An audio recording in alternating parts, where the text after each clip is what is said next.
I am Linda van Tilburg for Biz News. KB Motsilanyane is a well-known South African actress, singer and songwriter, and she delivered a performance of South Africa's national anthem, Nkosi Sikelel' iAfrika, during a rugby match between the Springboks and Ireland that will be remembered for years to come. And not only was it beautiful, she felt the mood of the crowd. Well, we've got her in the studio with us today. KB, thanks so much for joining us. Thank you for having me. Hi, Linda.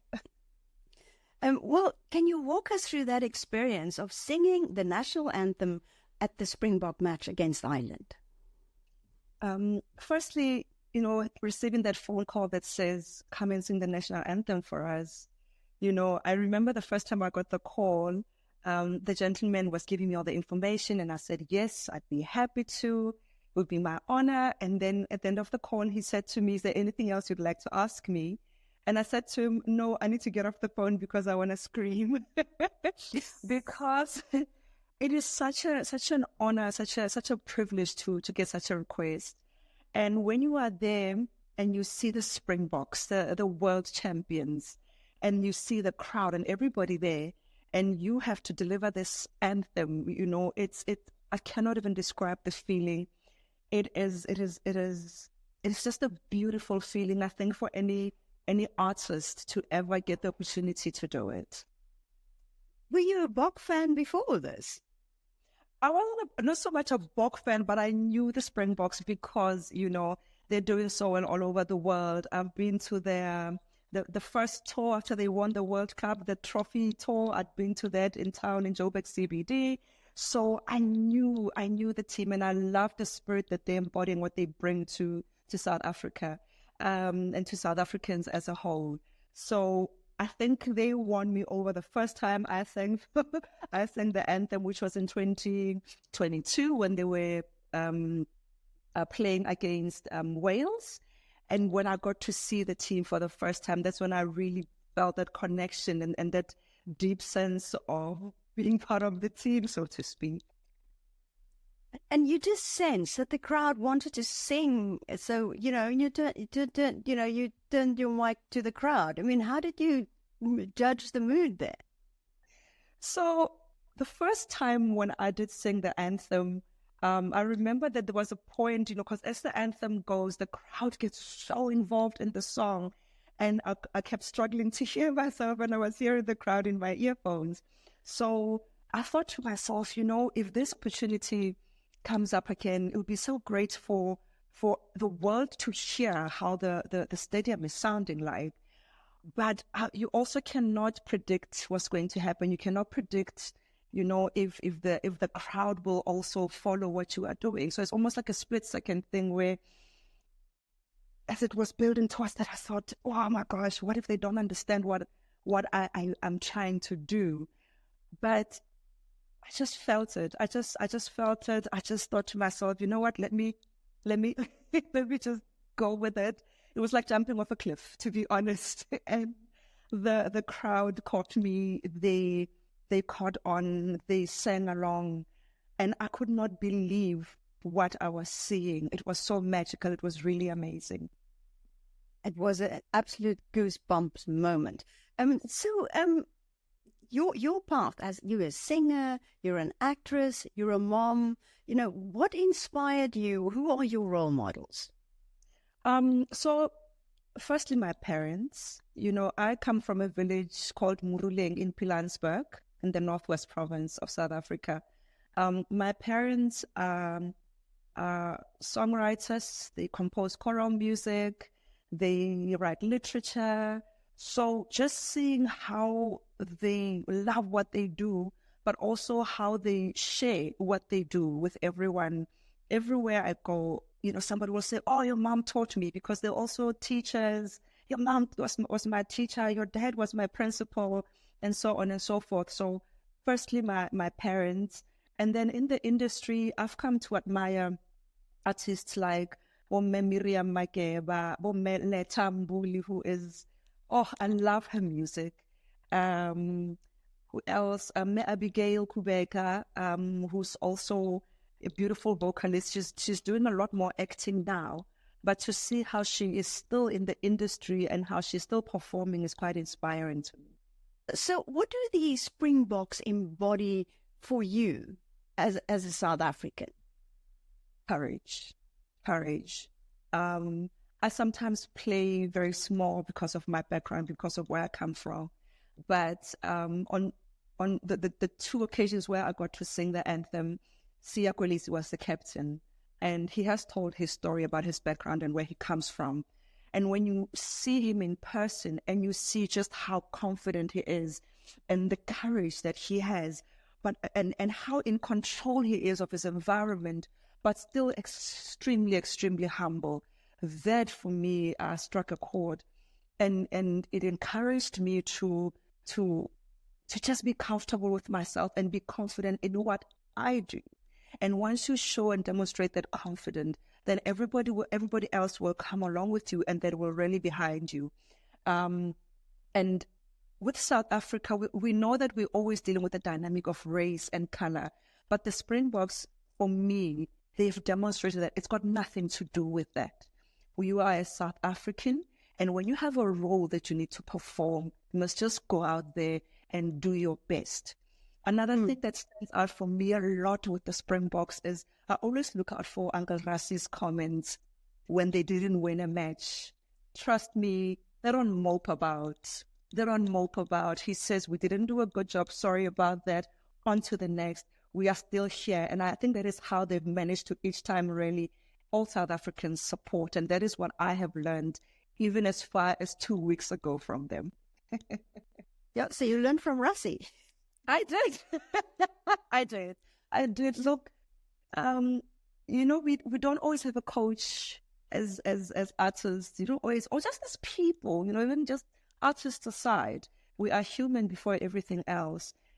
Just learning how to navigate awkward situations, I think for us as South Africans, is something that we grapple with a little bit, I've seen that in Uncle Rassie. I've seen that in the President Cyril Ramaphosa, where we say something bad about him, and then he comes back and he says, yeah, I saw you, and he jokes about it, and he says, I'm able to take it and I'm able to address it. He doesn't just sort of pretend it didn't happen. So I think those are the things that I've become very conscious of, especially because I realize that we live in a time where we have to be conscious citizens, and us as artists, we kind of have a position of influence. We have to be very aware of what messaging we're putting out there and how we're encouraging upcoming South Africans, not just artists, but in every industry from all walks of life, about the roles that we have to play, the responsibility that we have as citizens, because the future of the country is in our hands. Gone are the times when we sit and wait for somebody to change the narrative. We have to do it ourselves. How difficult is it to go from South Africa to the international stage? Because we've got somebody like Tyler who just went global, It's just, So how difficult is it? Or do you want to do that? So when I started out as a dancer and lead singer for Richard Laurie's African Footprint. And my first international performance was at the Royal Variety Show in London. I think it was, yes. And I was so afraid because I thought, oh my gosh, I'm from a small village. How could I ever expect, the whole world to receive me and to understand what I'm trying to do? And it was a lot harder then. But now, because the world is so much more digital, I think it's become very easy. And I see how the world has fallen in love with what South Africa is doing. We have so many champions that have come out of South Africa lately. We have Drekkers, we have Kotatso, who's just won Wimbledon. We have Fezile, who's just won, I think it's Supra International pageant. So I think now it's easier. It's just for one to be more intentional about it and to be clearer about what space they want to occupy in the international world, in the international platform. So apart from the singing and the acting, what can we expect from you? What should we look out for? The singing and acting. I'm working on my next my seventh studio album. Pardon me. I stopped recording in 2012. I didn't want to be a singer anymore. But my publisher, John Fishlock, sort of said to me, because you're a songwriter, go write some music with some creatives and see if you can get inspired. So I went into a studio with some songwriters in Norway and some songwriters in Sweden, in Stockholm. So that experience encouraged me to continue being a songwriter. But what I also knew that I wanted to do was to be a lot more business-minded about it, because I am at an age where I need to also start contributing a lot more towards the industry, because I love the entertainment industry and I want us to have more success stories. So I've just recently graduated. I'm with a degree in business administration, and thank you. So I am kind of working more on my business aspect of being an artist. And I think once I got that correctly and I got that down, I will be able to offer more artists sort of management, more direction, more advisory kind of services, because from my experience, I think I see where the loopholes are, and I think I would have a lot to offer in that regard. Well, if a young girl from a village near the Balansburg comes to you and say, KB, I want to be you, how would you tell her to navigate her journey? I think a lot has changed since the anthem for me. So, firstly, you can't be me. You can be a better version. You can be you and take from what I've learned and be absolutely amazing and be far, far, far better than me. I would tell them to stay true to yourself. And I say the biggest gift you can offer is your own story of where you come from. And also, like, again, I said, the world is so much more open to what South Africa has to offer now. So come up with something amazing, something fresh, something that the world can firstly not imitate and just be able to appreciate from just you. The lessons are, stay grounded and be observant. Just watch what is happening. Be aware of what's happening around you. Be able to read the room. It can save you a lot. I've had to come to terms with the fact that I will not be accepted everywhere, even just in South Africa or in the industry. There are certain spaces where you're not the one they're looking for, and that's okay. You have to be okay with that. It is a lot harder to swallow at first, especially when you're an upcoming artist. But the sooner you get to understand that, the sooner you get to appreciate that, the sooner you get to appreciate your audience, people that are happy to listen to you and would love to hear what you have to offer. And have fun. This industry is fun. You're getting paid to enjoy yourself. You're getting paid to dance. You're getting paid to sing. So have fun while you're doing it, and have a good support system around you. Well, you certainly read the room or the big stadium on that day. KB, thank you so much for speaking to us, and the best of luck with your career. I mean, that was amazing, and we hope we see you at many other sports events. Well, and all the other things you do. Thank you so much.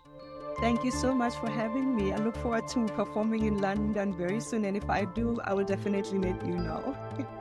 Please do.